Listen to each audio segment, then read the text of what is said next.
Yeah.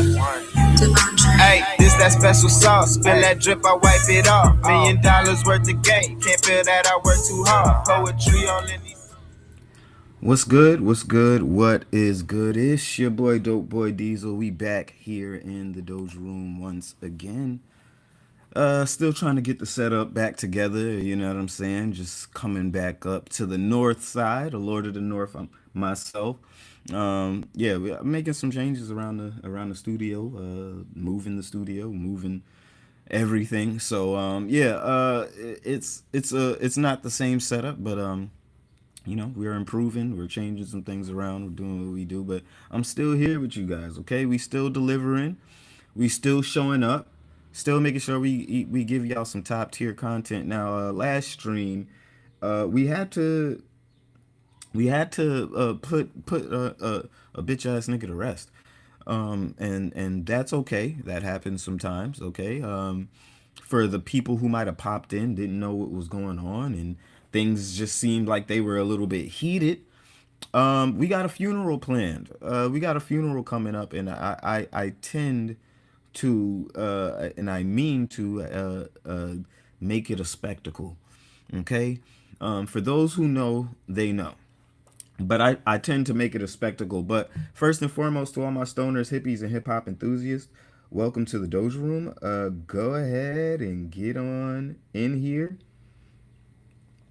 I appreciate everybody who's been rocking with me thus far, the new followers, the new subscribers on Kick, on X, on Rumble. Shout out to my very silent but steadily growing people on Rumble. Shout out to y'all. Y'all been holding it down, keeping it consistent as well. Fuck with all y'all niggas. Appreciate y'all. To all my stoners and hippies and hip hop enthusiasts, welcome to the Doja Room. You know what time it is. Go ahead and roll your blunt. Get comfortable.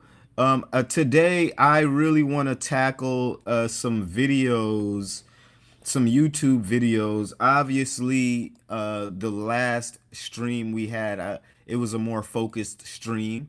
I wanted to keep the attention on the things that I needed to keep the attention on, or the person that I needed to keep the attention on. But now we can get back to our regular scheduled program. Putting belt to ass to the rest of these K thoughts. And not only that, but, you know, keeping the integrity. And I want to make clear what I do here and, you know, what I started this channel for. For number one, I started this channel so I can sit here and talk shit. Okay? I like talking hip hop mostly because I'm a hip hop artist. But I started this channel to talk cash shit about the things I want to talk about. Okay? So whenever I feel like yapping and I feel like I want to talk for an hour, 2 hours, 3 hours straight, that's what I sit here and do. So I don't ever want people to get it confused. But, you know, along the way, we have used our platform to bring to light and keep the integrity in hip hop around certain conversations, even political talk. We haven't done a lot of political talk lately, with election season being over, but we talk political talk here. We talk just about anything. We talk geek culture, nerd talk over here as well. We just don't make it our entire identity. Okay, we love anime and comic books and all of that shit over here, but we just don't make that shit our entire identity and then act like we out here stepping on niggas. That's just not happening. Okay, that's just not what's going on. But yeah, I'm happy to be back in here with you guys. I wanna make this one a quick one, another quick one. I want to jump right into some of these videos. I didn't get into this debate video yet, where Mr. J cooked 5 Kendrick fans, and I thought that was a master class, if you ask me. But I also want to point out, if you guys didn't know, we did our own debate here in the Doja Room as well. Okay, we did our own debate here. So if you if you like debates such as the one that NFR podcast just put out, it's not as, polished. You know what I'm saying? We was kind of thugging it. But yeah, go ahead and get in there. I posted a debate on the page, and yeah, I think you guys will want to check it out. So yeah, go ahead and get into that again.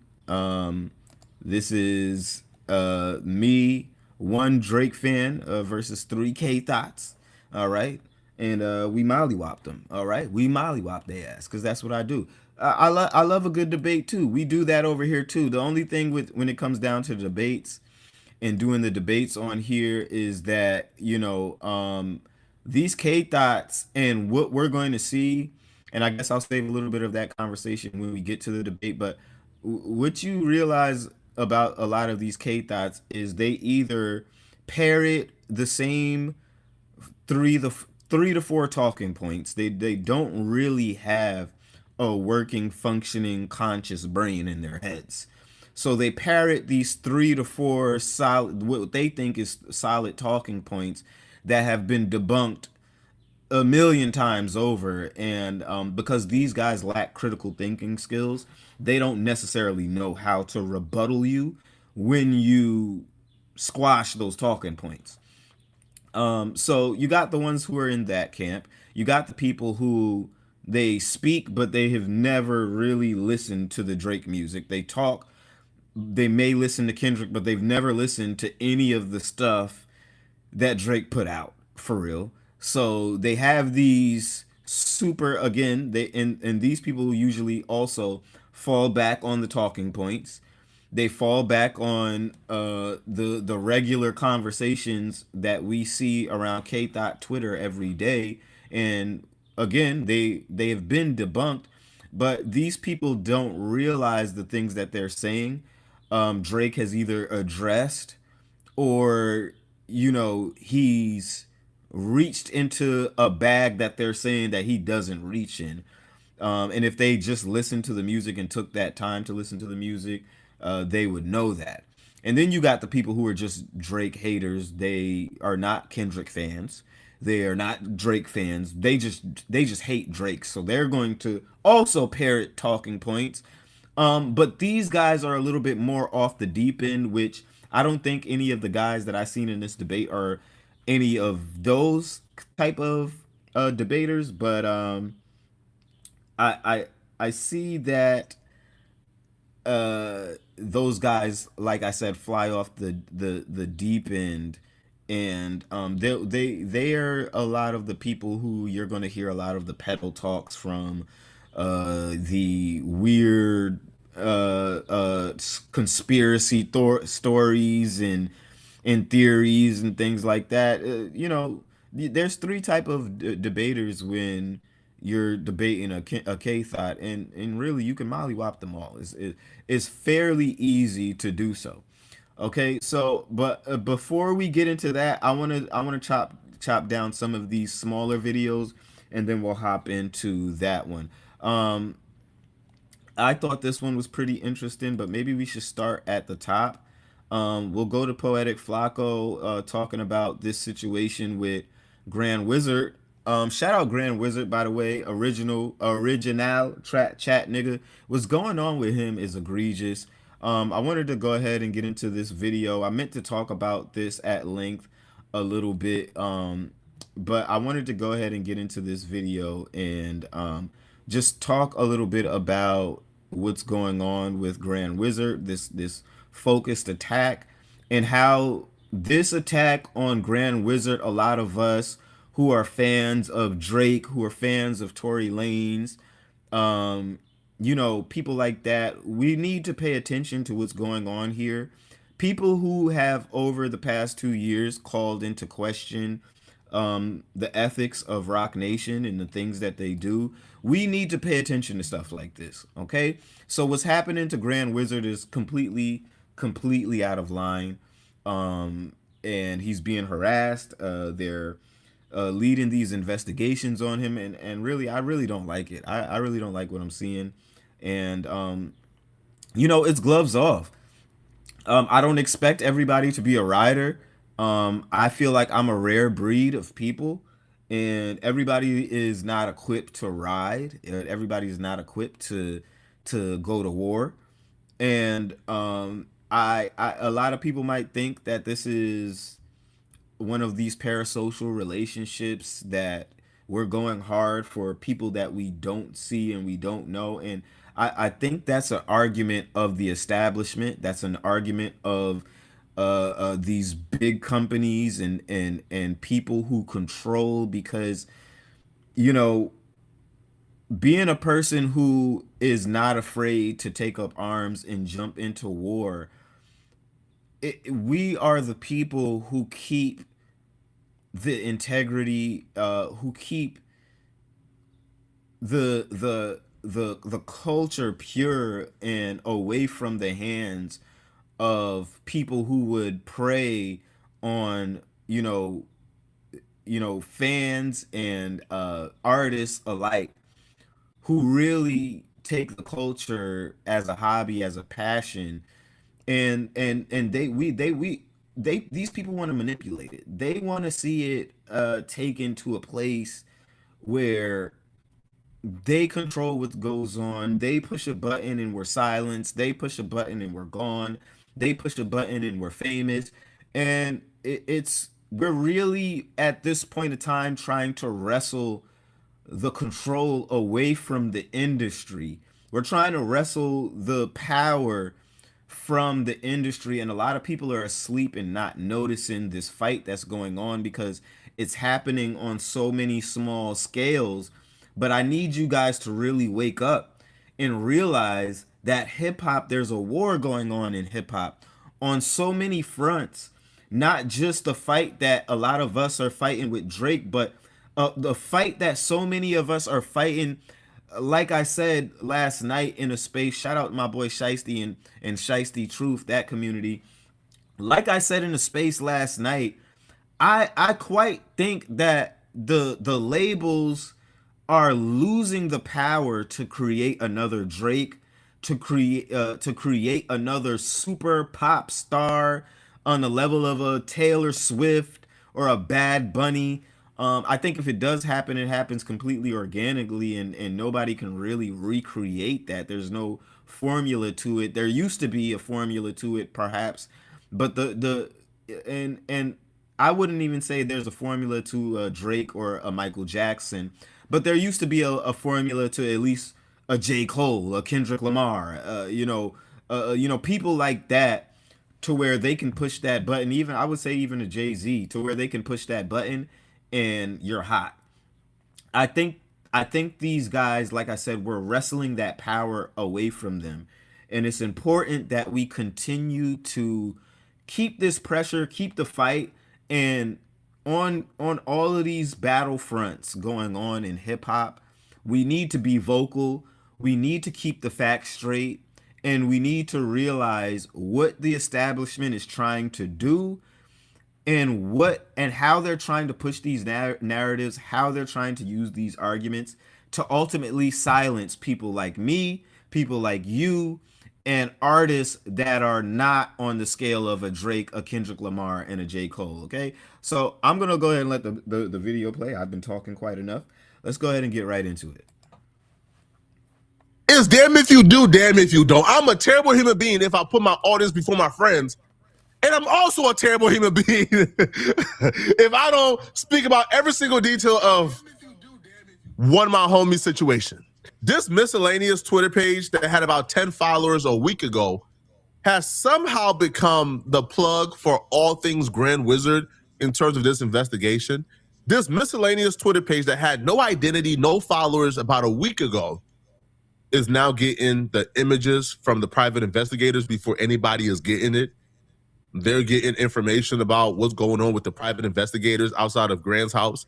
They know when the private investigators are outside of Grant's house. They know every update that takes place outside of Grant's house. Now, one can only imagine that the person running this account obviously has ties to the private investigators and the people who are in charge of this Grand Wizard Chat Ninja investigation. Now, this is not a criminal investigation, all right? These are private investigators who I guess are working on a lawsuit because Grant had pissed off, Rock Nation or TDE. Well, TDE were the first people to begin their investigation. They were the first ones to hire private investigators.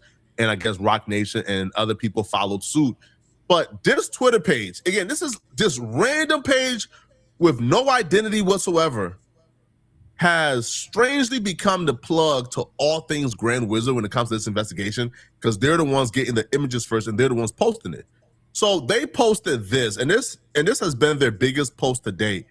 And their post stated George Nguyen, aka Grand Wizard Chat Ninja. Now, them doing this, right? Like them not tweeting out the word shows me, okay, they're not black, they're white. So the man behind Academics TV is photographed in Australia being served one of multiple lawsuits he's facing, along with possible criminal charges tied to multinational crackdown on crypto-fueled gambling and money laundering. Whenever you hear possible criminal charges, like I roll my eyes, and the reason why I roll. Now, this is a little bit crazy to me because, again, like he said, there's been an all-out attack, and I mean media coordinated attack from Charlemagne to Jeremy Hecht.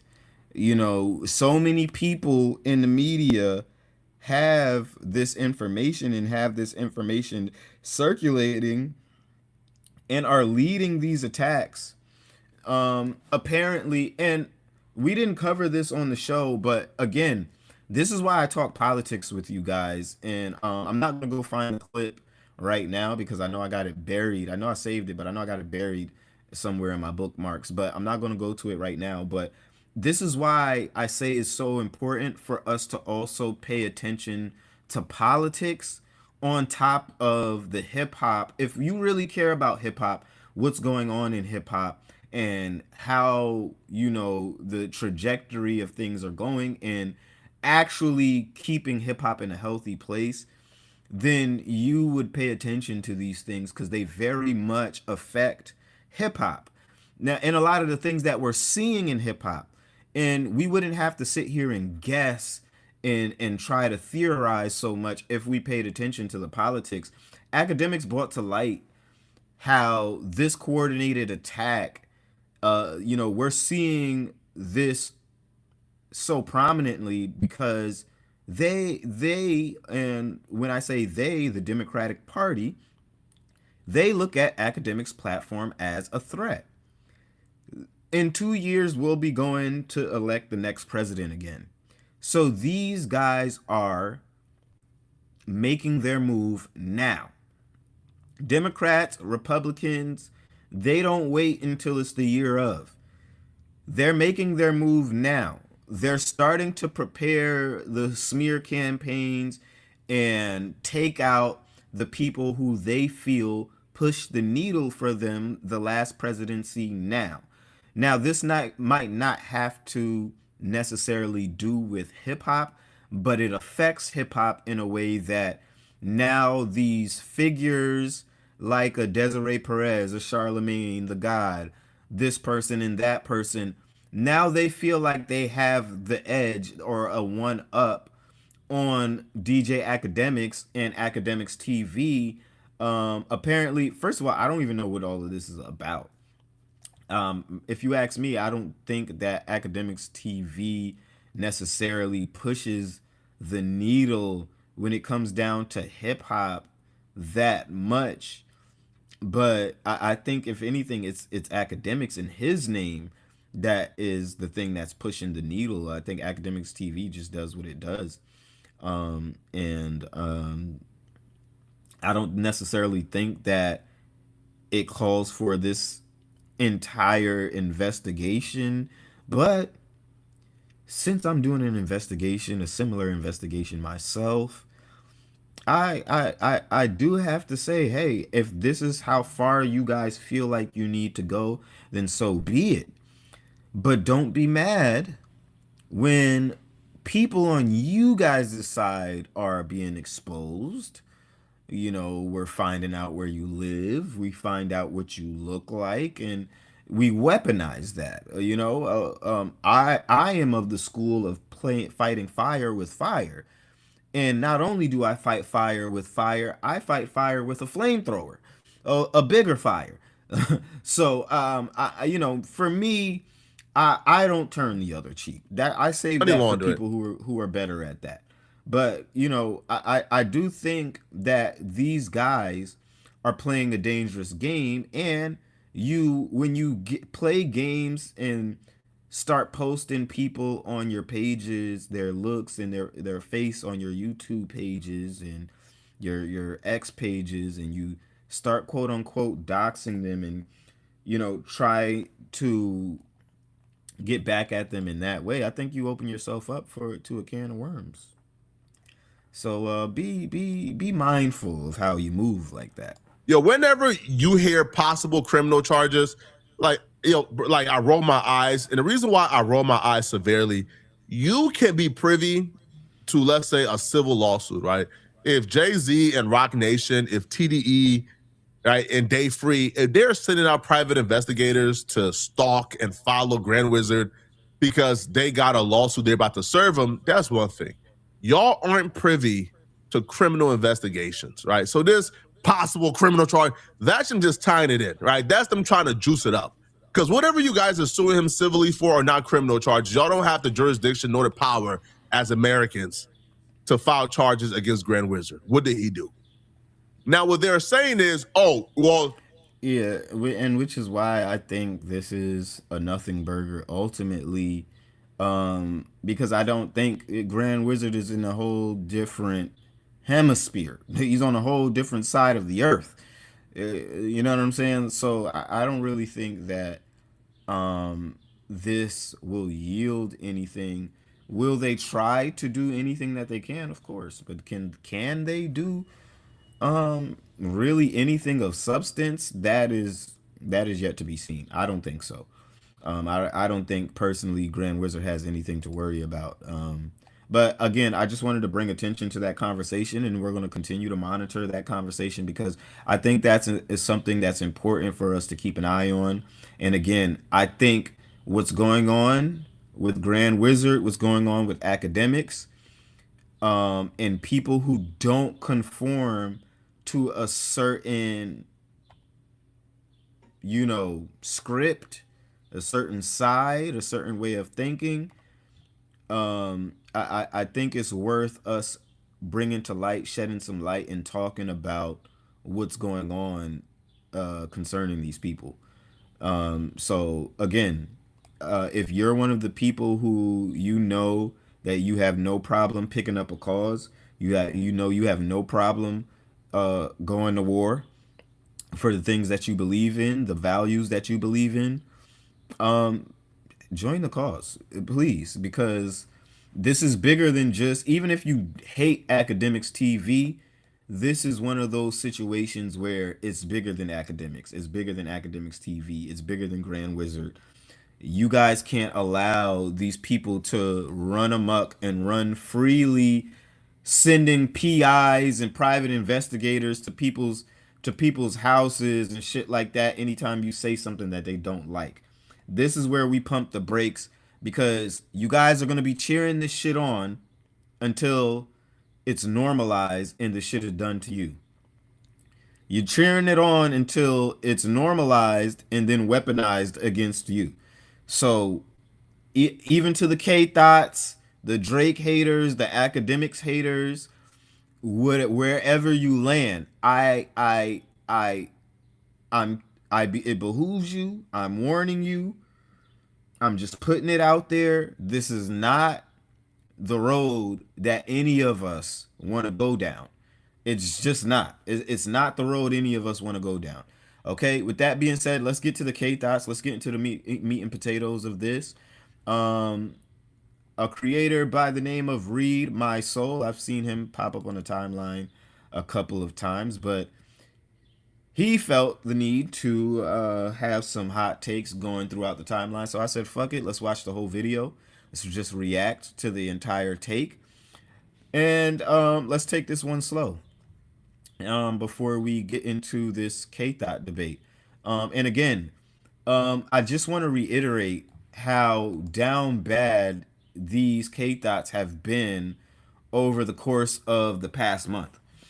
I've had people trying to get me to show proof that Drake has spent 4 weeks at number one. I've had people denying Iceman, denying that it's a good album, and we've had these guys basically making a new narrative every single day that this album has been out. They've been grasping at straws, and like I said 2 streams ago, we've reached a point to where this is just sad. I'm getting to the point to where I'm just feeling bad for you guys because it's ridiculous. It gets to the point to where it's like there's no way you guys just are this far gone from reality, from logic, from your morals and your standards. The way you guys have been looking for the past month, it's almost like Dr. Jekyll and Mr. Hyde. Like, you know what I'm saying? It went from us having normal conversations to you guys simply just making shit up, telling lies, and just feigning ignorance, just complete delusional takes and outrage from you guys to where it starts to make you guys as a group look significantly worse than you did 2 years ago.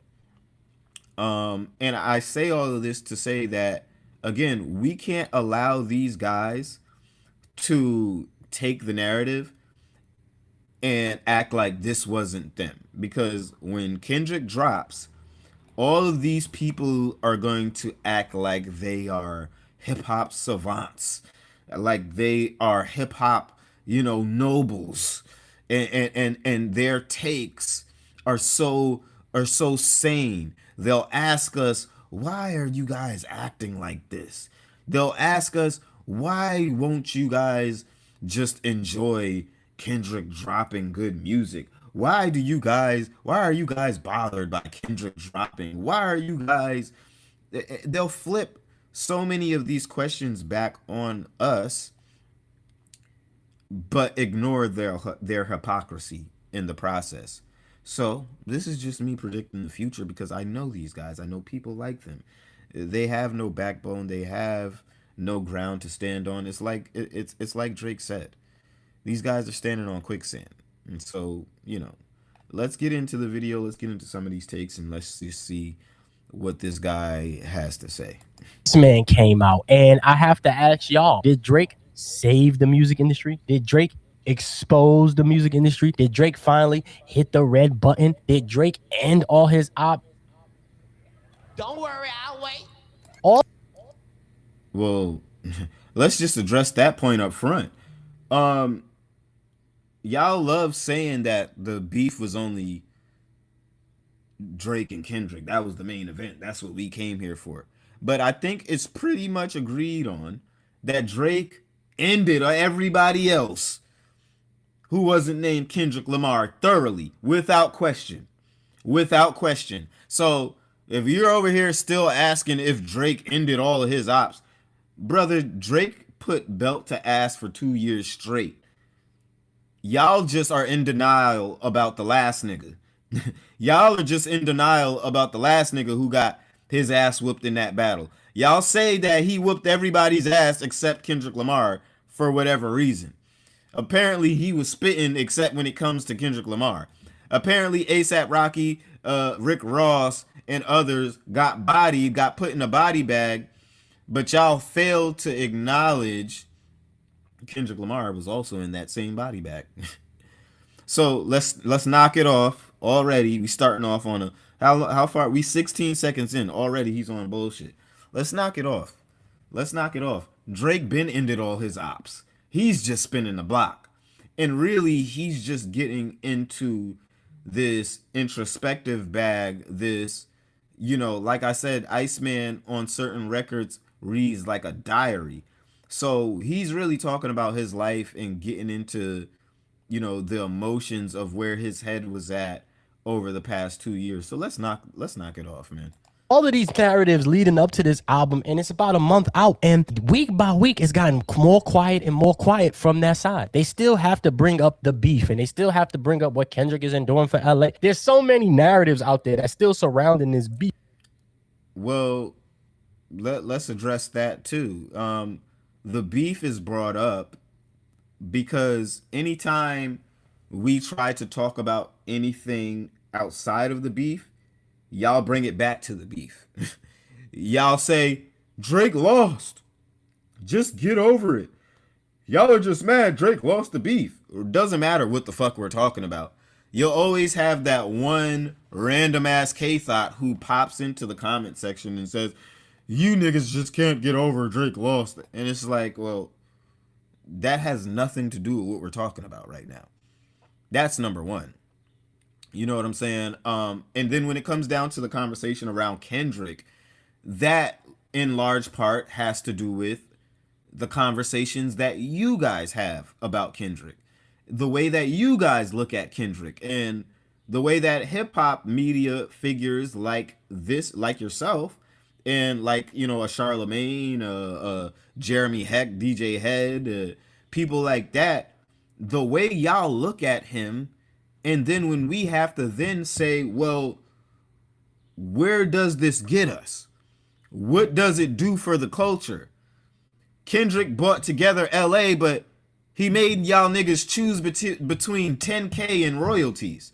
Meanwhile, Drake, the culture vulture, was out here giving 500K, overpaying for his feature, giving Shorty royalties, and setting her up on a generational run. Like, we have to go back to the beef because so many things were said in that beef that we are coming back now and looking at it, and it was hypocrisy. It was nonsense. Y'all don't like us still talking about these narratives that y'all pushed. We just responded. We just kept the facts straight. Y'all don't like us continuing to talk about this because at this point of time, and for, a significant amount of time now, it's been shown that a lot of you guys are either hypocrites, you're liars, you're disingenuous, and then when it comes down to addressing the things you've said, coming to terms with your lies, coming to terms with the things that just didn't age well as far as your takes goes, y'all don't address the shit. Y'all act like y'all didn't say what y'all said. Y'all act like y'all didn't act like how y'all act. That's why I say when Kendrick drops, we're going to see a whole different face from these people. It's gonna be a completely different conversation, it's gonna be Dr. Jekyll and Mr. Hyde. Because you guys make all of these claims that you never address, that you never come back and reconcile, that you never come back and at least say, you know what, I was wrong. You know what, my take here, that was me being a hater. Now, this is the point of time, and like I've been saying for the past month, this is that point of time where a lot of people are going to separate themselves from the clown show, which is why we've seen a couple of people apologizing, coming to terms with how good the music is, and coming to terms with some of their takes and how crazy, how just disingenuous and out of touch some of these takes were. They've come to terms, and this is why I said I can deal with these people. I can deal with the people who know how to apologize, because the rest of you don't know how to do that. The rest of you like to even just look how this guy is talking about it, just brushing it up, lightly fast talking it, and not really going into detail of why we are still having these conversations, of why we are still talking about the beef. We're still talking about these things because you guys, even look at the company thought right here on the side. How many of you guys have came back and said, you know what? We spoke about Drake being MAGA. We're going to talk about Jay-Z being MAGA in the same way, in the same fashion. We're going to keep it straight across the board. This is why we are on y'all head tops like that. Because y'all are effectively killing hip hop media. This is why I go so hard. And this is why I talk about the things that I talk about, because I can't just focus on hip hop. I can't just talk about hip hop. Look what you guys are doing to my craft, to my hobby, to my passion. I'm an artist first. So I'd be damned if I let people just sit here and lie and turn hip hop media and hip hop as a whole into a mockery, into a joke. Like, what are we doing? So, yes, we are going to continue to have conversations about the beef. Yes, we're going to continue to have conversations about what Kendrick Lamar does and doesn't do. Why? Because y'all don't address when you're wrong. Y'all don't address when things don't age as well for y'all. Y'all don't address when y'all were being disingenuous. Y'all don't come back and apologize. Y'all don't sit here and say, oh, well, we did say Drake was going to be over. And even if I don't enjoy the music, I said he was going to be done. I said that this was it for him. And he's number one for 4 weeks straight. Regardless of if I like the music or not, I was wrong. And you guys just can't say that for whatever reason. I don't know why, but it's difficult for you guys to come to terms with tying a knot on these conversations. Hip hop will never get back to a healthy place as long as K-Thots and the Culture United and people of that ilk, the people under the Rock Nation payroll, hip hop will never return to a healthy place as long as these people continue to sweep what they did for the last 2 years under the rug. It'll never go back to what it was. It'll never return to a place of normal conversation as long as we know we're having a conversation with people who are biased, with people who make content just because they hate a nigga, with people who are disingenuous. We can never get back to a healthy space in hip hop, or a hip hop fandom, until you guys have done your due diligence and said you were wrong, and said that y'all were disingenuous, and said that y'all might have done some things that we should frown upon. It's just that simple. It's gonna be a long one. We still ain't even a minute into this stream.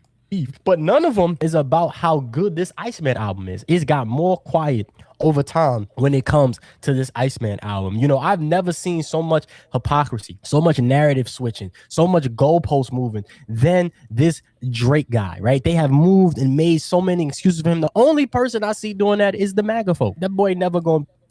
Now, just sit back and think about what this man is saying. He's talking about how we have to make excuses for Drake, the man who has spent just about the past month at number one with a number one album. What do we have to say? What excuses do we have to make? Brother, we're only having the conversation with you guys as a ha, we told you so. Like, the only reason why Drake fans are still having conversations with you motherfuckers is just for the pure fuckery and fun of it. Just to spin the block on you niggas, just to continue to make you guys spiral and show how crazy you've looked for the past year. We don't have to prove anything to you niggas. Wait, do you think we are trying to convince you guys of what has been going on for the past month? We don't have anything to convince you guys. We don't have to make any excuses for this nigga. He's number one in the game. He has the songs with a S of the summer. He has the album of the summer. He has the number one song.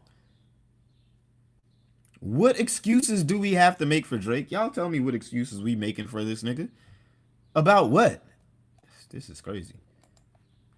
Beat those allegations, but I'm asking you, how is the album a month after? I still haven't listened to it. I'm gonna be real with you. I don't feel like I'm missing anything. I almost Wait, hold up. So the nigga is making a video about a Drake album that you didn't listen to, nigga? Yo, do y'all have no shame? When do y'all start having shame? When does shame, dignity come back into the fray? When does that come back into? Because what are we talking? Yo, these are the people that y'all swear by. These are the people that y'all swear by. These are the people that y'all follow and listen to. We're really talking about a guy right now who's making a 15-minute Iceman video and he didn't even listen to the album. Holy shit. slipped up because I was on the rap roundtable and I respect those brothers and they was telling me to listen to it. And as a music head, I like listening to music. I'll press play on just about anything, but I had to say no when it comes to this Drake. Get this shit the fuck out. And that just shows that you are a hater over a hip hop fan. And that's okay. You're a hater. You refuse, even though I don't like Kendrick Lamar as a man and what he stands for, I can't sit here and call myself a hip hop platform if I'm not listening and giving a fair shade to the music. I'm not gonna, I would not dare get on this internet and talk cash shit about a Kendrick Lamar album, make a whole video about a Kendrick Lamar album that I didn't listen to. And I'm not going to say that there's things that I don't listen to, because there's things that I don't listen to. I didn't listen to clips. But I also didn't make a whole video on them niggas. I also don't make daily Pusha T content. I also don't make daily fucking what is the album called? Let God Sort Them Out. I also don't make daily Let God Sort Them Out content. I don't do that. I didn't listen to clips. I don't plan on doing that. I think the album is shit. But I also am not about to make daily content about Pusha T and his album. Like, what? What the fuck are we doing? Y'all are... Again, for the past month, this is how you guys have been looking. Out of here and get you the fuck out of here. So a month out, I'm looking at the timeline, and outside of the forced narratives and the forced opinions from the obviously on payroll or paid for or gifted, you know, there's some backdoor deals that are being exposed between like Charlemagne, DJ Academics, and the Academics TV page that's run by a guy named Grand Wizard, who's getting their orders allegedly from Academics and Drake, right? There's a lot of that going on. So outside of that, I haven't seen much or heard much about this Iceman album. Not one song do I see organically moving in these streets. I do see where all them scamming ass niggas at. I see that everywhere. I see all different. So you didn't see shebang moving in the culture? We didn't watch the entire New York Knicks basically making Iceman their championship album. We didn't see the New York Knicks dancing to Burning Bridges. We don't see the shebang trend. We don't see niggas bumping Janice Shut the Fuck Up. We didn't see Steven Jackson just sitting at the gas station pump just playing National Treasure because it's that hard as a basketball player. Come on, man. This is the type of nigga that we're dealing with. This is and I want y'all to realize this is 90% of the K thoughts. The K thoughts, not even 90%. This is 100% of the K. Because if you're a K thought, this is you. You're a thought. This is effectively you. Disingenuous, lying. And when you gotta lie to make a point already, I can't respect you as a man. I can't respect any nigga who, if you feel like you have a solid point to make, you feel like you truly have something to say, but in saying that, you have to lie, you have to create a fabrication, you have to deviate from the truth. When you have to do that, I can't respect you, man. I can't respect you as a man. And I just don't respect this guy. I can't. Different types of viral videos.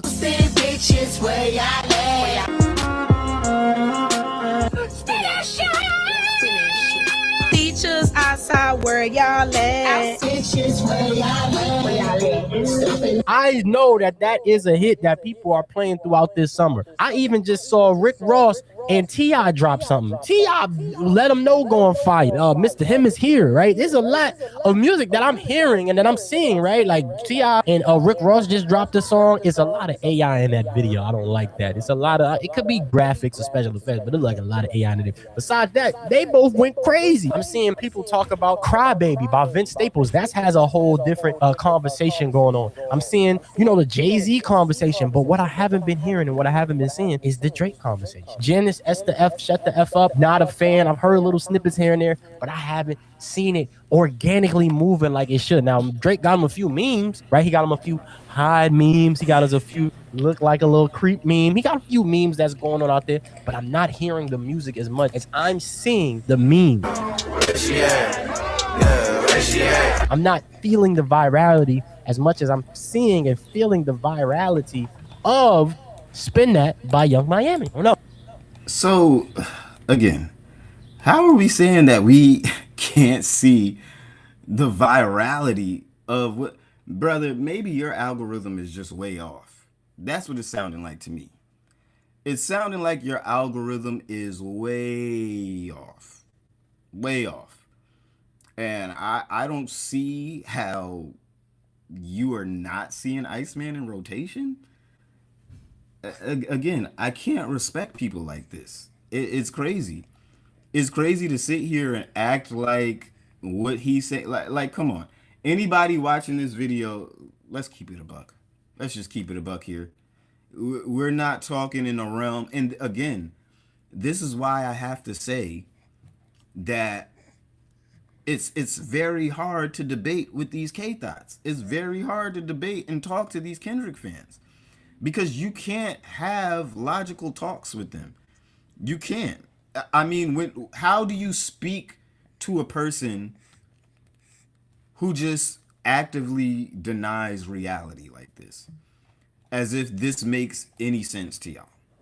It makes no sense. How do we speak to a person like this? How? It makes no sense whatsoever. I want a lot of you guys to realize, and this was his own point, but again, y'all get mad at Drake fans. Y'all get mad at Drake fans. You say, why are you still talking about the beef? Why are you still comparing Kendrick and talking about Kendrick? Just look how this man is talking. Look how he gives it up. Just look. He's shameless. How do we have healthy conversations with people like this? That's all I'm asking. How do we have any type of healthy conversation with a guy like this who is just going to sit here and lie to his audience, lie to y'all? And there's plenty of people who's going to know he's lying and still eat it up anyway. Still treat it like it's gospel. Not really give a damn. That's just crazy to me. This isn't crazy to y'all? This isn't crazy? Holy.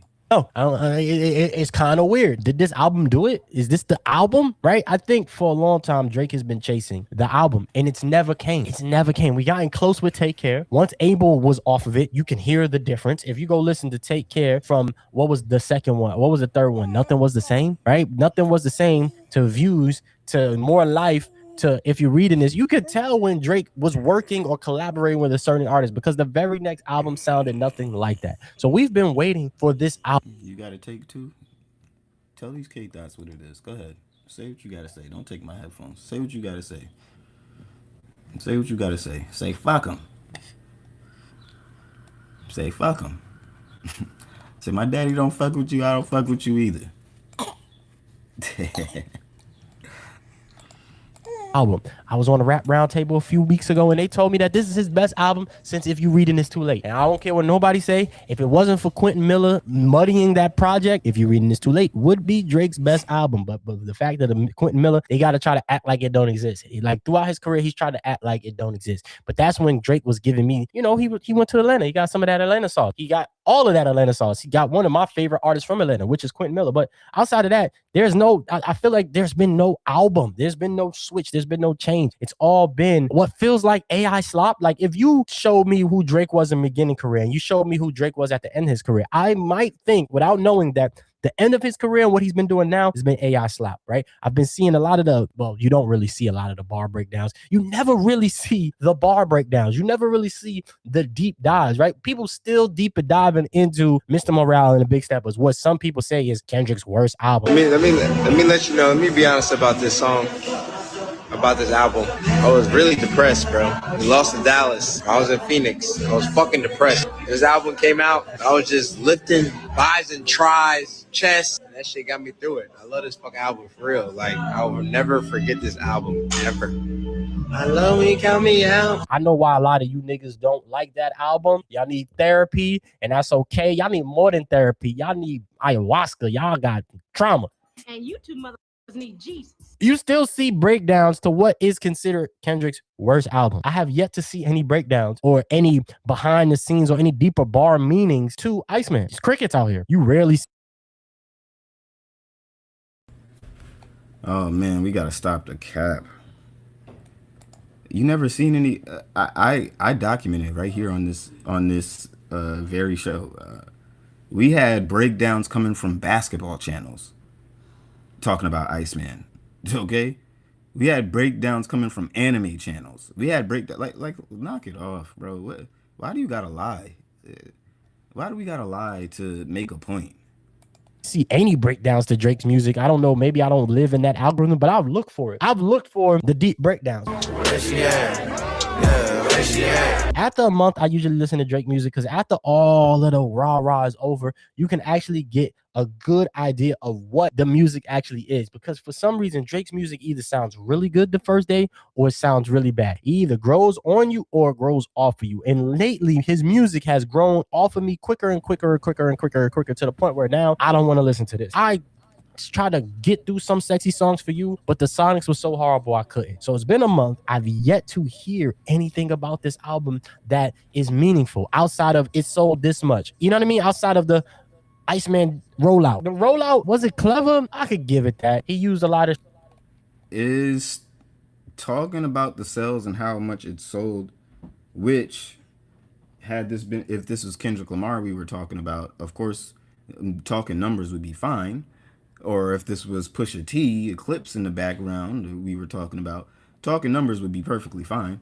But because we're talking about Drake, you guys have a problem with us talking numbers. Why am I not surprised? Brother, numbers are indicative to the amount of people and the popularity of something. So why a guy like this doesn't like numbers is, you don't even have to look farther than his take. This is why K-Thots don't like numbers, okay? They want to be able to just get online and say whatever. This is why so many of these guys don't like numbers. This is why this young man here does not like numbers. Niggas who don't like numbers, you'll find there's a pattern in them real quick. They tend to just, you know, they like saying and keeping their narratives how they like their narratives, and they don't necessarily like facts and logic to fuck up a good narrative. So this is why these niggas don't like numbers. They don't want facts getting in the way of a good narrative or a good lie.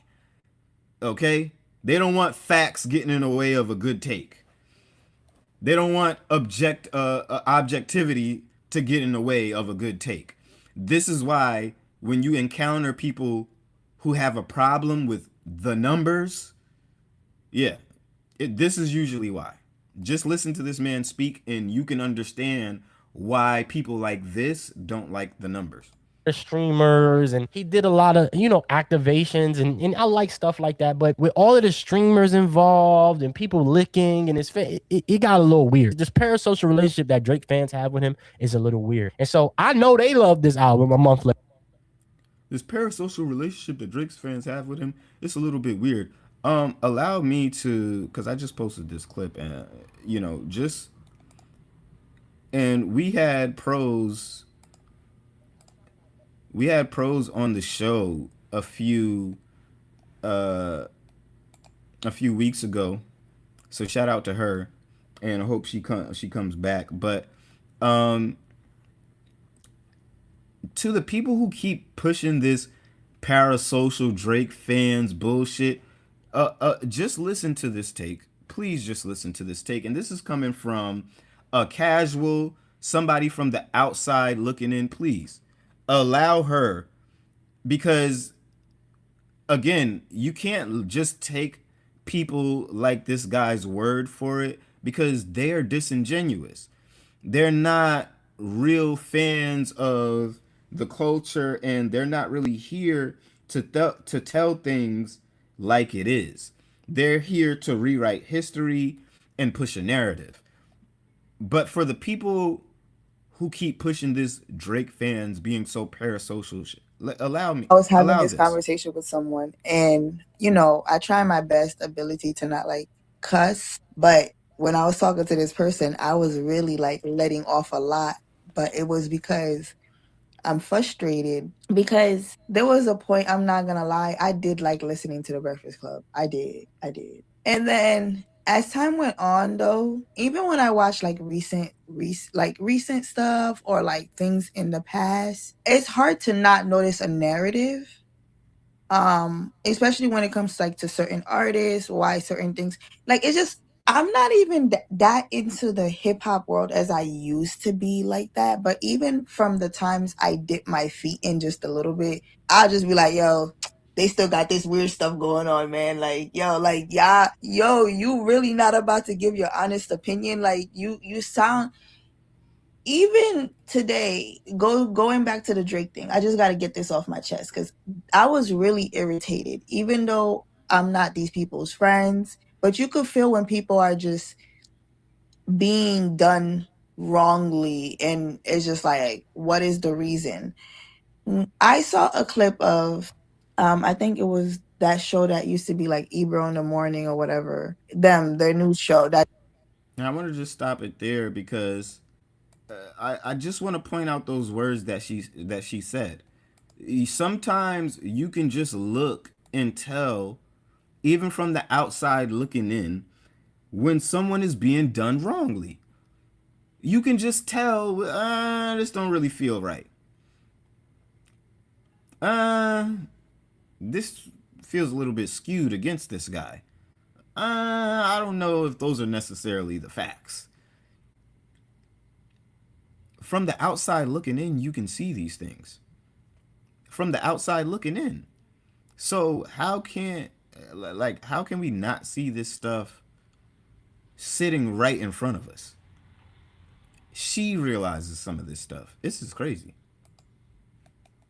Later, but even for some of the Drake fans that I've been keeping an eye on, you know, I got some peoples in my circles that are Drake fans. They've been real quiet about it. Outside of the academic pipeline of let's just push narratives, I haven't really seen this album do what everybody said it was gonna do. They have so many excuses and so many goalpost moves for this guy. It's like, what happened? The album just died out, and that is how his music is. I'm gonna just keep it real with you. His music over time, you just realize how formulaic it is. You realize how now it is, and it doesn't have any longevity. If you go back and listen to a lot of those hits, they don't really work that well unless he's collaborating with somebody else. Is this album it? Did this album scratch that itch for y'all? If there's any Drake fans left, or if there's anybody that listened to it, what are some of the songs that y'all gravitated towards, some that y'all didn't like at first but y'all like now? Should I listen to it? I already know most of my fan base gonna say no. It's been a month. Was this Drake album it? Did this heal the world? Did this save hip-hop? Did Drake put the industry on his back? Did he expose somebody? Is he still suing? Is he still appealing? Like, is he still doing that? Right? Like, a lot of things have been going quiet about that boy. Real quiet about that boy. And so 3 albums, I hear nothing. I don't hear a peep about Habibti. Asking if Drake is healing the world, is people still talking about this? Like, bro, Drake ain't Kendrick. Drake don't claim to be Kendrick. This is why I said they try to flip our talking points because they don't have real rebuttals themselves. They can't really think for themselves. Brother, none of us were expecting Iceman to save the world. We wanted death and destruction with Iceman, nigga. Okay? And that's what we got. The fuck? We wanted death and destruction. We wanted John Wick. The fuck, nigga? In music form, nigga. We got John Wick with a microphone. That's what we got with Iceman. John Wick. We wasn't expecting a kumbaya. We not the kumbaya side. We not the moral superiority high ground side. That's not us. Nigga over here talking about did it save lives? Like, we wasn't expecting it to be this transformative, transcendent hip hop album. We just wanted the man to deliver another #1 and be on y'all head tops once again. Again, this is how stupid you sound. This is how stupid you make yourself sound when you don't do the homework. When you want to have a hip hop channel, when you want to have a hip hop page, but you don't do your homework. You don't do your due diligence. This is how stupid you make yourself sound. I don't get it. I hear a peep about, what's the other one, Maid of Honor? I hear nothing. It has been quiet when it comes to those albums. I'm talking about silent. So you know those other 2 albums. Now, since I'm a fair guy, again, because I'm actually fair, if you wanted to say that about Habibti and Maid of Honor, I would give you that. I would just say, all right, well, maybe shit ain't hitting on your algorithm like that. But for you to sit here and lie about Iceman not going as crazy as it's going, come on, brother. Come on, man. Trash. What about For All the Dogs? Y'all still listen to that? Do. For sure. For All the Dogs is definitely still in rotation. 100%. As a person who's listened to Drake music in the past, there's very few songs that I go back to and that I listen to, right? If I'm going to, if we about to have grown. This is what I don't get, and why I said when, a week after Iceman dropped, I said, if you're one of these people who claim you used to listen to Drake and you just can't listen to him anymore, and you claim that this album is bad, it's trash, you can't listen to it, you're not to be listened to. You're not a credible source. You're not to be believed. We don't believe you. We don't trust you. You're just being, because if you like old Drake, there's no way. There's no fucking way. If you ask me, if you like Drake at any point of time before the beef, you're bugging. You're bugging if you don't like Iceman. Bro, just say you got some personal issues with Drake and you're just refusing. I would respect it more, and I'm not gonna finish this video because we gotta keep it moving. But I would respect it more if homie actually just came on here and made a video talking about how much he doesn't like Drake and why. I would respect a video like that more. But instead, you got on here to create a narrative and create this or attempt to create this illusion of people not bumping Iceman still a month later. Brother, you know how fast we was done with the fall off? You know how fast we was done with Cardi's album, that I Am Music shit? Do you know how fast we've been done with everybody else's shit who's been dropping? Come on, brother. Again, I would watch the rest of this video if this was somebody who was to be respected. But this is people who talk like this. I don't know. I get very disrespectful. And if I ever ran into him on the X Twitter streets, I might let him have it. I just, you got to call idiots for fucking idiots, you know? That's a very unintelligent person. And again, when you build yourself up, when you build yourself a platform, and again, it seems like this guy, perhaps he built his platform off of being a Drake hater. And maybe that's exactly why he feels like his fans would not be going for him or would tell him not to listen to Iceman. In my opinion, in our shoes as media, as hip hop platforms, I just feel like it's our job, our responsibility to listen to the music. That's just me. And separate the music from the artist, at least for the time, that moment of time, so that you can properly at least talk about the music. How are you speaking on something you didn't listen to? Come on. We're gonna leave that video right there. These takes are crazy. And I think that was the main take that came out of it. Anyway, there's probably more, but what more is there to say about a person who didn't listen to the album and is just talking a whole bunch of lies and nonsense? Like, come on. Let's get to this debate.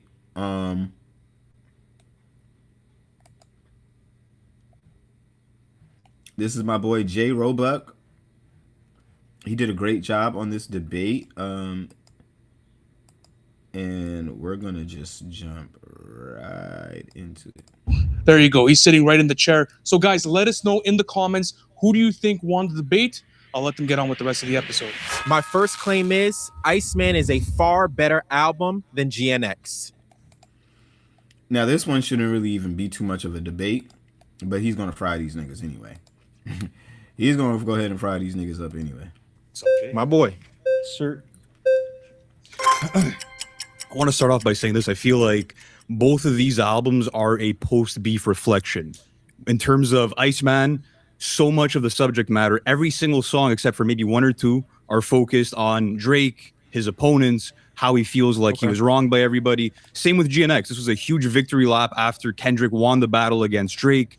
It was tied to the Super Bowl moment. And it was also an amazing project because for the first time, he wasn't in this sort of umbrella of having to make a concept album. He was looser with it. He was having fun.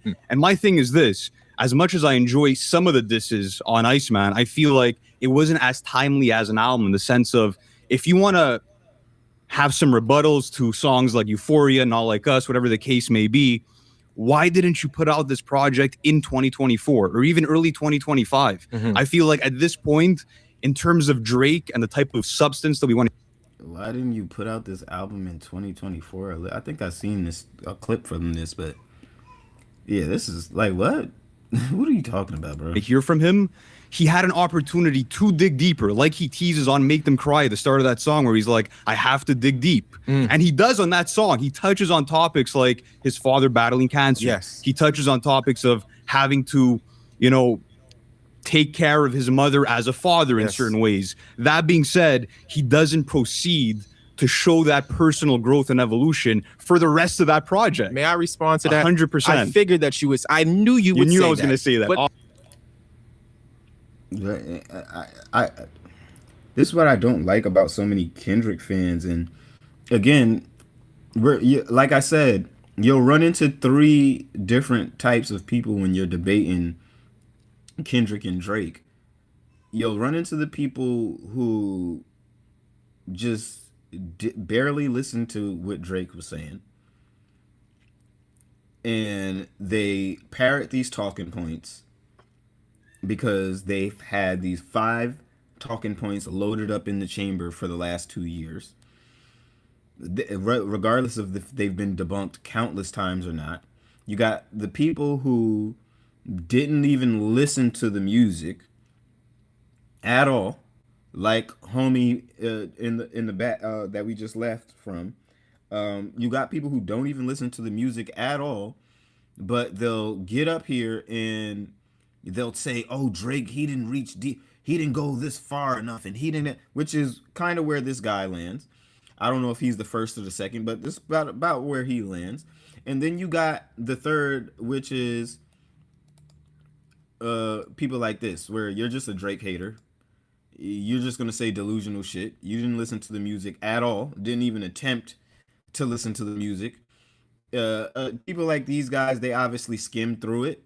They probably skimmed through a couple of songs. Maybe they didn't want to run the plays up. I don't know, but they come out with these bold claims, these bold claims of Drake not reaching deep enough, and I don't see where he's evolving, and he's not talking about things that Kendrick Lamar is talking about. It's like Kendrick fans want every rapper to be Kendrick. Why is that?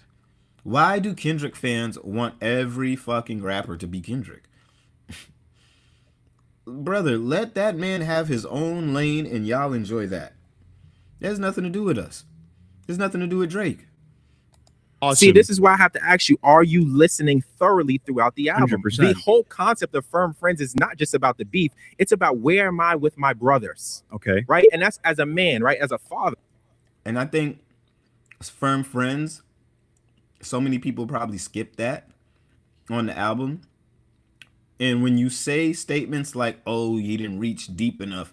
He didn't do this. He didn't go. He didn't get introspective enough."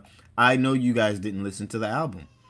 We know you guys. There's no possible way that you listen to the album, because how can you listen to a song and a concept like Firm Friends and really sit there and Firm Friends makes you evaluate your own life. Firm Friends makes you look at the people around you and be like, "Wait, hold on. You know what? Me and so have really never been tested. Me and so have never really been in no type of beef or conflict. I really can't say how they would react. I know this guy always says that he'll crash out for me. I know this guy always talks like, he's my number one defender and he's my best friend and he's my brother.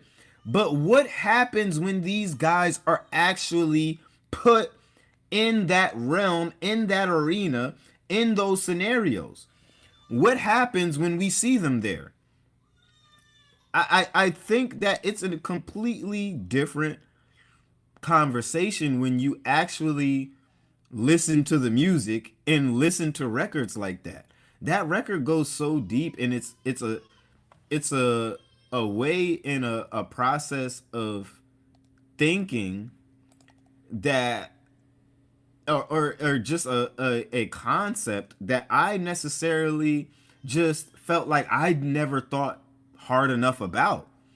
And it's something that a lot of us, unless you've been in the streets and things like that, you've thought about these things. But I've always been of the ilk of I'm very good at judging a person's character, and I'm very intuitive. So I don't get to the point of me having to really test and see if you. I got friends who are those guys, and I got friends who they be in the studio and they make music and that's what they do. They're just gonna chill out. So I've always knew who to put in what place, but that's not necessarily. I don't think that's the case for everybody. Some people have their small circle of friends or their people that they've collected along their journey of life, and they've never really been in any real conflict to test to see how down for you those people are really are. So not listening to firm friends, not realizing that this is a concept that, you know, it opens up a bigger conversation in of itself. To just ignore that, I know you guys weren't listening to the music. There's no way you guys are listening. I have children. This is something that I'm going through with my friends where I don't see them. I used to be able to walk out on a block and I know my friends are standing there, but it's not like that because life shifts and life evolves. Drake is discussing some of that. And I think you talked about the disses, and even the disses have depth. And you say, well, why didn't he put out the album? You guys talk about music every week. I know 100%. you understand that there's a lot of business that goes into music. So sometimes with the timely drop and why didn't he do this then? I said, maybe I wanted to hear Janice or Whisper My Name in 2024, but sometimes you can't do it like that, right? If you look at how 100 Gigs was released, that was him testing the label. And you see they struck a lot of that down. Maybe where the business was, he couldn't release it at that time. Maybe he had to go in and rework songs and rework a lot of those things. We can't rush the art. And as someone who is a Kendrick Lamar fan, I think you should probably understand not rushing the art better than anybody. I definitely do. There you go. But again, when you're talking about a beef that was 2 years ago, you have an entire fan base of people that want to see Drake move on from it. They want to hear a confident Drake. And on a lot of those songs, he's going through his grievances. He's going through complaints about people that have done him dirty. What is an artist supposed to do?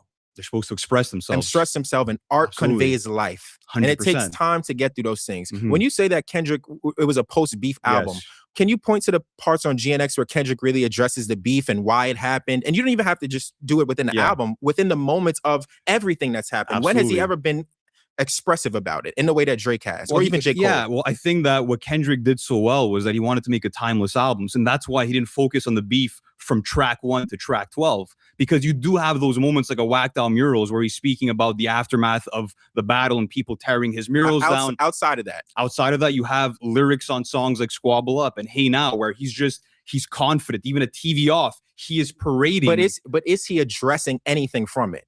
He did 2 interviews, didn't address anything from it. And you know what I want from my artists and artists that I love? I want them to be authentic. I want them to tell the truth. Don't go to an interview and tell me Not Like Us is some metaphorical thing when we know exactly what it was. But what Drake gave you is he told you exactly what I'm upset about. I'm upset that you lied on my name, right? I'm upset that the media was out here portraying me as this guy that I'm not. I'm upset that there's a double standard about other artists and about other media figures, that they don't get the same scrutiny that I do. Those are deep emotions. Those are real things that people have to process.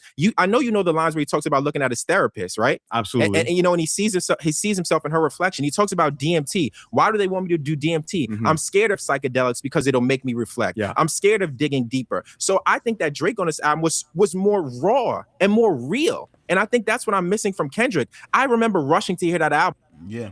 I think this is the realest Drake has been in a while. It's the most dialed in. It's the most focused. It's the most vulnerable. Niggas think just because they hearing disses and they hearing Drake pop his shit that he's not being vulnerable, that he's not wearing his heart on his sleeve. And two things can be true. He can be confidently telling you niggas to suck a dick, and at the same time, you know what I'm saying, be letting y'all know how things have hurt him, how things have affected him. The surprise drop, I put my headphones in, I was walking, Whacked Out Mirrors. I said, we're going to get it. He's going to answer the questions. I didn't get an answer. Which questions were left unanswered? Okay, number one. Bro said, which questions are left unanswered, as if y'all get to choose what Kendrick talks about. Kendrick don't ask y'all opinion for shit. Kendrick don't reach out to y'all for shit. Kendrick just delivers, and whatever Kendrick delivers to y'all, y'all are going to accept it. I don't even think he delivers what y'all want. I think he delivers what he feels like putting out. And he just knows that he has the type of fan base who's just going to lap up anything that he puts out regardless. Why? Number two, talk to me through it. What was your mindset? Number four, be real. Give me the answers. Even if you don't do it in the music, do it in the interview. You sit up here with Apple interviews getting softballs. You sitting across from Scissor. We're not talking about interviews. No, we're talking about the music. But that's my whole point, is that it was never expressed at all. And even if Drake didn't give it, Yeah, Kendrick don't talk on none of this stuff.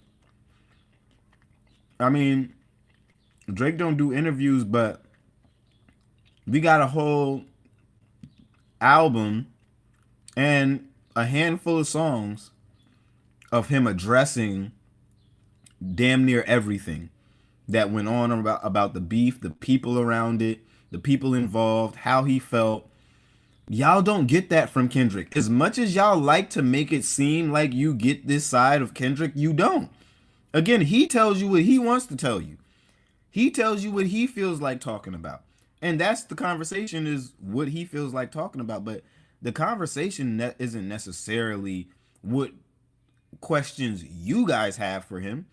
He would never allow you guys to ask him why he's still not married, or talk about things like that. He's not going to allow you guys to dictate where his album and his conversations go. So for us to keep on trying to act like, oh, Drake needs to dig deeper, he's not going deep enough, yada, yada, yada. It's like, yeah, get out of here.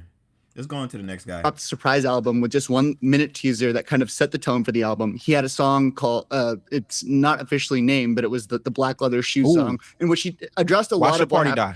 Watch the Party Die. That's right. You know, there's a couple different names for it. Yeah, Watch the Party Die is one of them.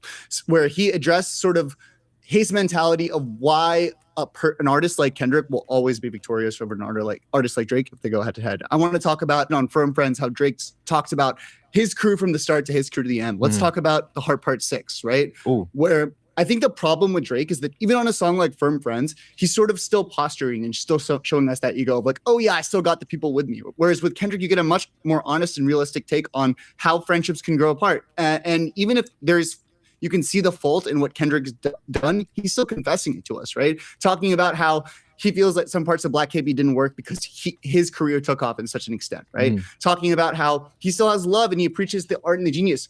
I don't know anything about Chubbs or any of the other OVO members, because Drake, they're not friends who have individual I characteristics. gotta stop you right there, because that's false. Okay. If you listen to the intro, Yo, brother, how many times has Drake shouted out Chubbs and talked about Chubbs and one of his friends?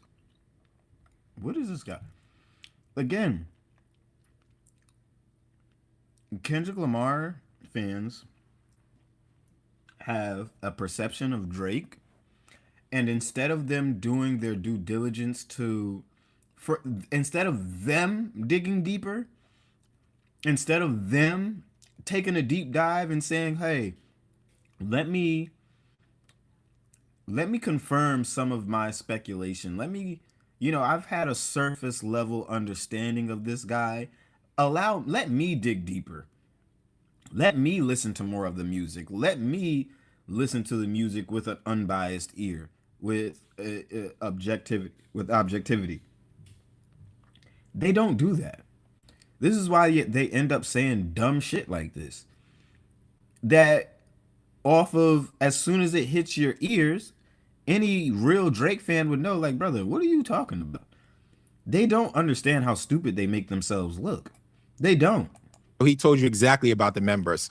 One of the main questions that people had is, where is 40? That was a question. Drake's music has changed. He's not working with 40 as much. On the intro, he literally talks about it's me and 40 locked in, right? And 40's been pushing me. 40's been pushing me to do more and say more and be raw, dig deeper. So I don't think that that's accurate to say you don't know where they are. Again, he also mentions Neeks on a lot of those tracks. He mentions a bunch of other OVO members. He mentions an OVO member who sold a chain, and he holds that grievance and says, that is something I could never forget because that chain means everything. That chain is a representation of the journey. That chain is a representation of who we are. So you got to carry on, but that point is just not correct. Okay, fair enough. I will say that let's compare Whacked Out Murals, which is sort of Kendrick's. I know you mentioned it's the only time it's not.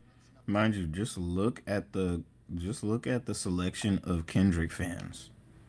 These are the guys that you are arguing with online, who are calling you corny, who are calling you lames, who are calling these are the guys. I just want he talks about. I just want to point that out.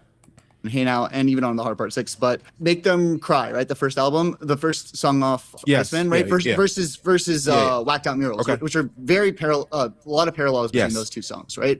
So yes, Kendrick had a victory lap, and yes, Drake had some reflection to do. So there's obviously a place of progress for Drake that's not there for Kendrick, because Kendrick doesn't necessarily need to reflect because he won the beef, right? But let's talk about how Drake reflects. He keeps on telling 40 that he's trying to dig deep, right? And just talking about the trauma or just talking about, you know, negative emotions doesn't mean you're digging deep. For Drake, you have to come to a conclusion and learn something from it. And I feel like in Make Them Cry, it's or Make Them Remember, man, Make Them Cry. All those songs blend together to me. Yeah. You know, in the intro song, he's not really there. There's no sort of growth that you can experience. He's just sort of doubling down on his own identity. Well, I have to disagree here when you talk about growth, right? Again, look at the whole product and look at the whole project.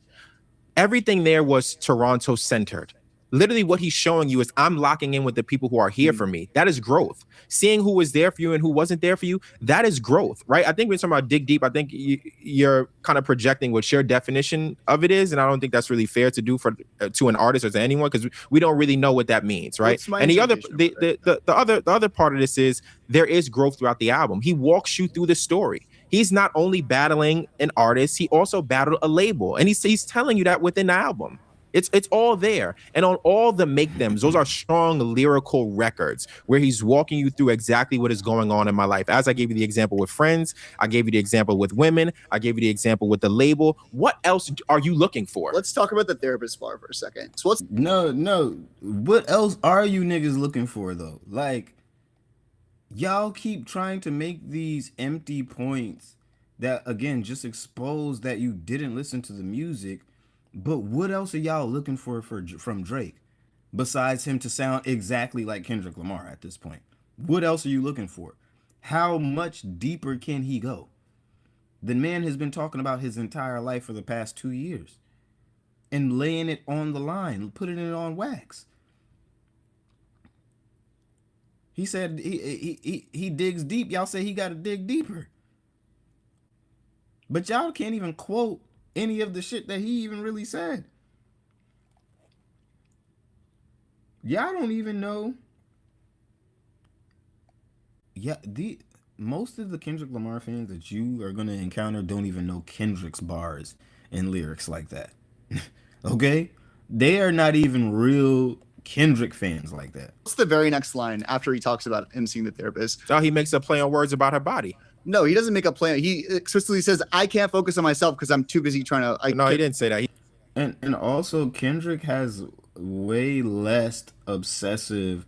I seen the guy, Defran, I don't know how to pronounce his name, but I see him made a good point about this.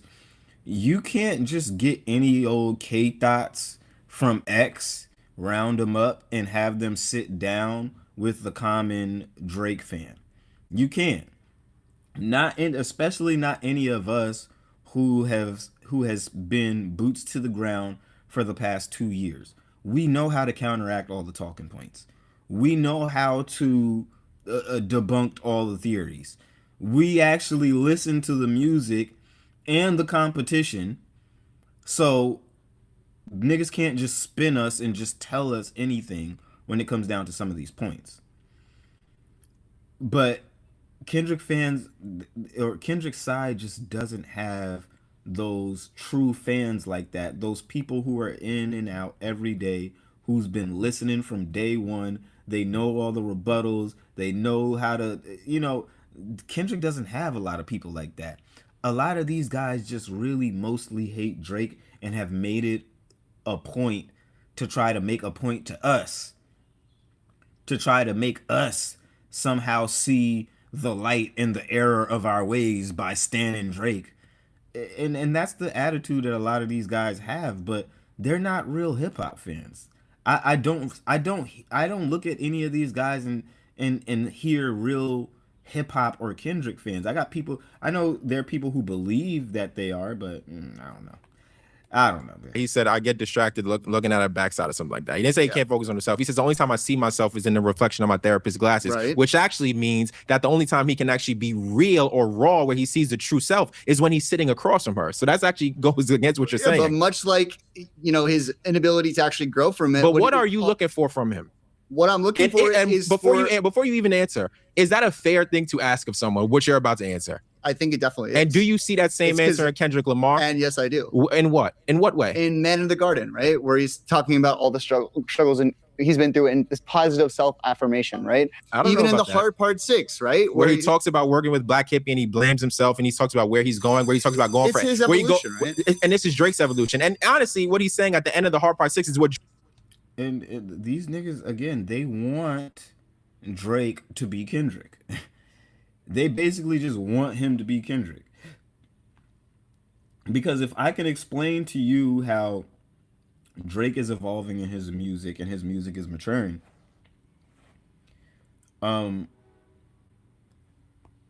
how can you not how don't you realize that? How can't you even rebuttal that? Like, what do you want him to do? What more do y'all want from this nigga? Drake is saying the whole album. They're going through the same thing. He talks about being with Top and saying, I want to do my own thing. I want to do PG Lang. I want to be a businessman. That is literally the exact same theme and the exact same path Drake is walking down. Drake just made it there faster because he was able to establish his own label much earlier than Kendrick did. Well, he didn't make it there faster. It took Kendrick 5 minutes to do something Drake needed 18 We'll go tracks back. to do. My next claim is GNX has more misses than Iceman. For sure. What's up, bro? I'm George. What's up, George? Nice to meet you, man. Nice Jay. to meet you. Again, another K-Thought. These are the people that you be arguing online, calling you corny, saying, I think this nigga actually even calls Drake corny in this, but I want you to just take a look and listen to the people who have gotten enough battery in their backs and enough confidence to where these guys feel like they can go out and start calling niggas corny. So you want to start? Or No, you go ahead. All right. Look at the entire second half of Iceman, okay? On the first half, we have Make Them Cry, which I would say very strong first half of the album, which I think that was calculated by Drake. It was a great move. And the first half of that album damn near has no misses. So very strong first half of the album. is probably the best out of the Make Them series. And you have Dust, and the second half of that song's a banger, you know, and you have Ran to Atlanta. You have all the Janice, Shut the Fuck Up, they great songs. But then you have like Little Birdie, Don't Worry. And then you have the other two Make Them songs in the second half of Drake's album. And when you listen to this all in a row, they all blend together. And it kind of becomes this monotonous, boring listening experience where you're just kind of waiting for Drake to say the next like buzz line that everyone's going to be talking about. I could say I could pull out a song from the second half of Iceman, and maybe I would enjoy it if I was just listening to it randomly. But listening to it in the context of the album, I can't say that there's all too much memorable in the first half or second half. Sorry. Okay. So how many skips would you say?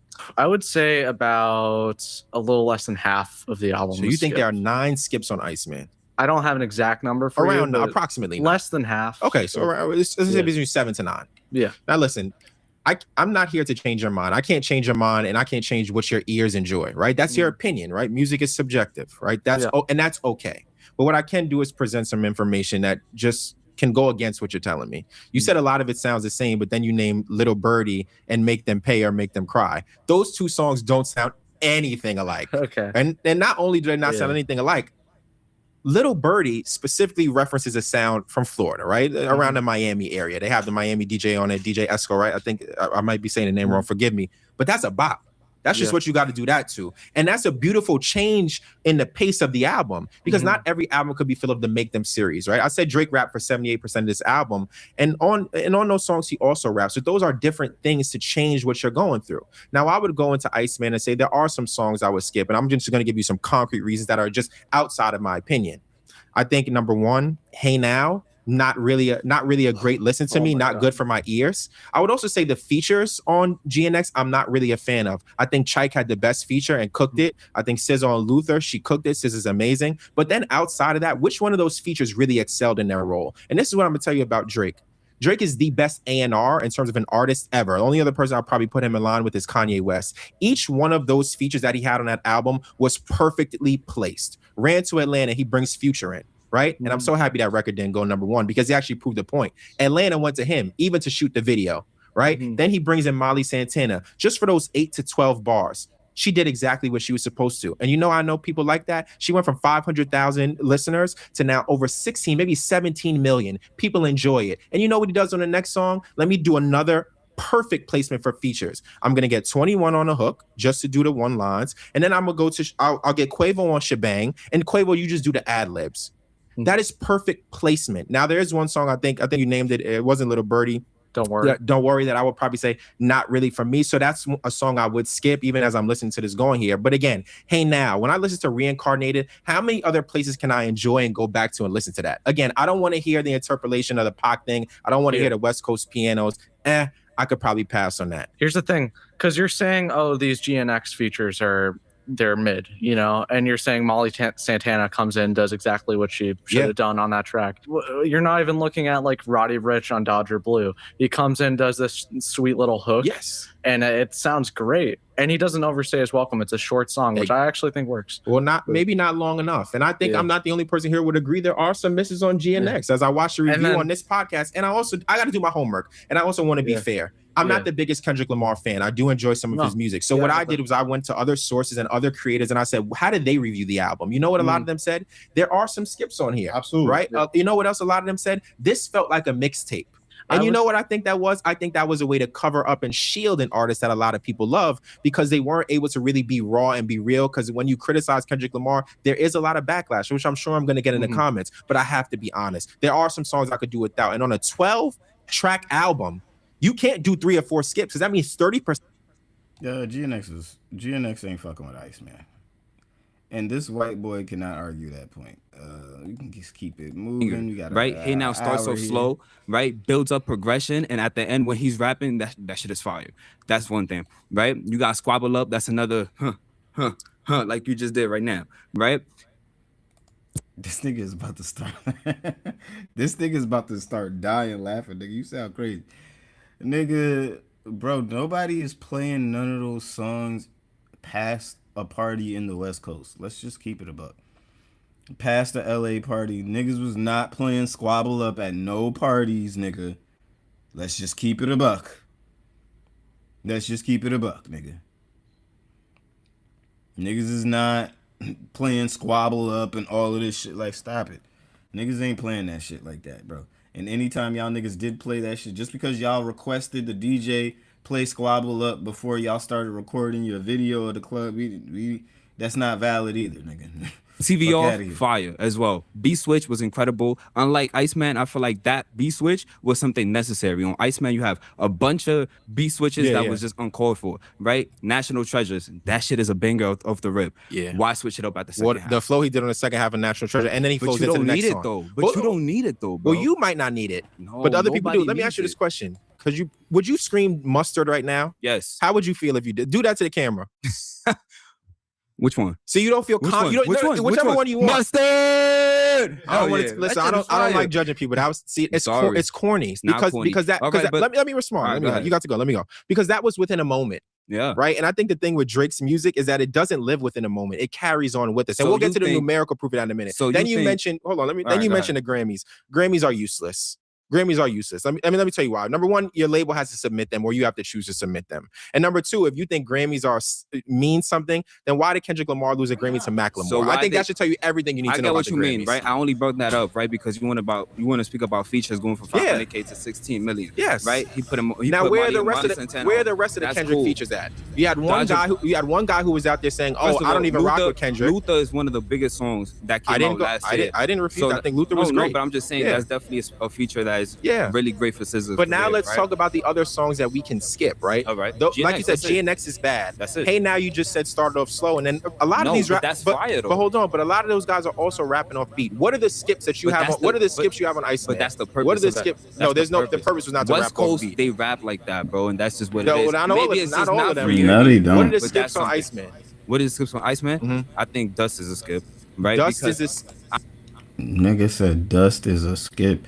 This is how you know, nigga. This is one of the this is one of the guys who, again, he falls into the second category of K thots that you will debate.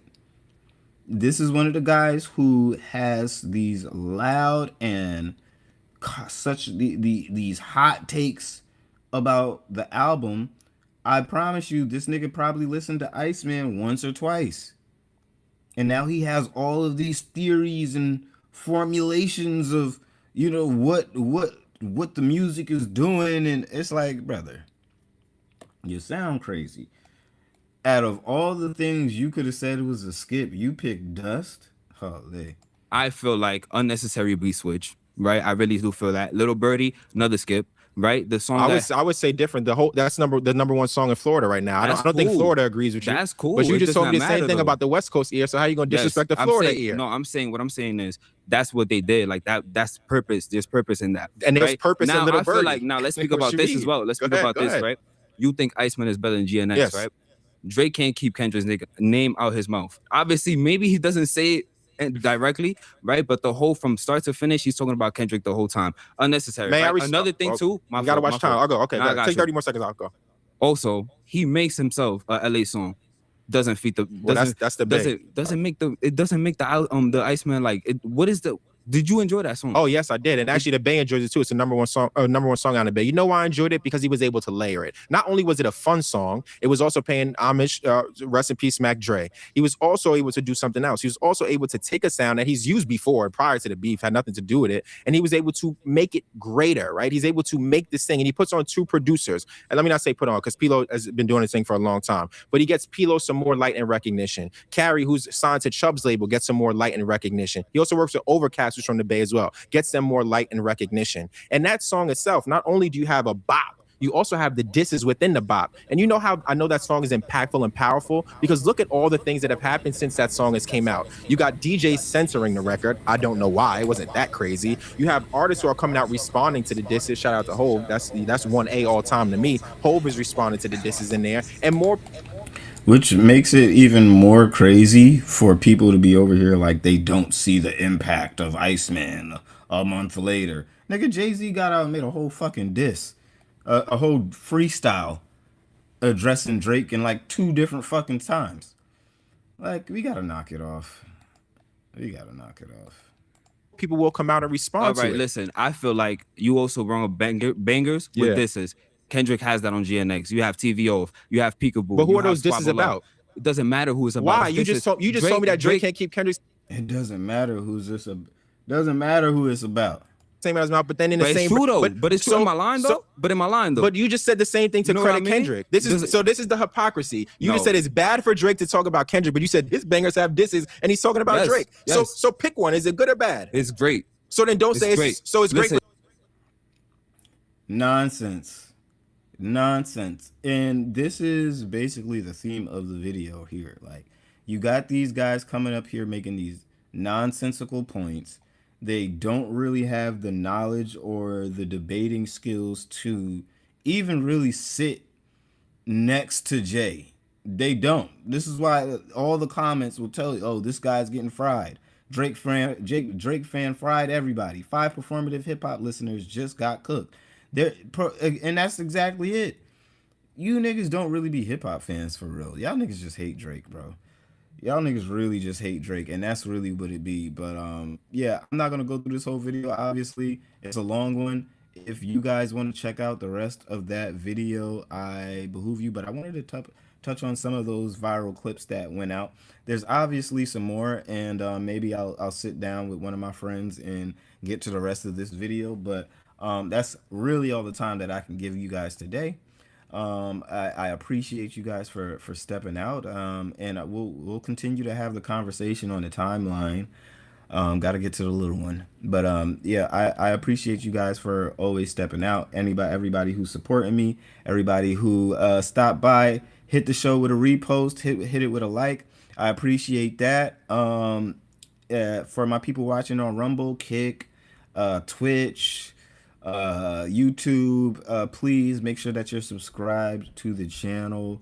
Make sure that you come and fuck with us on X as well.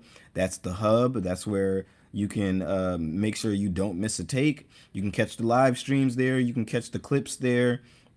Most of my content there.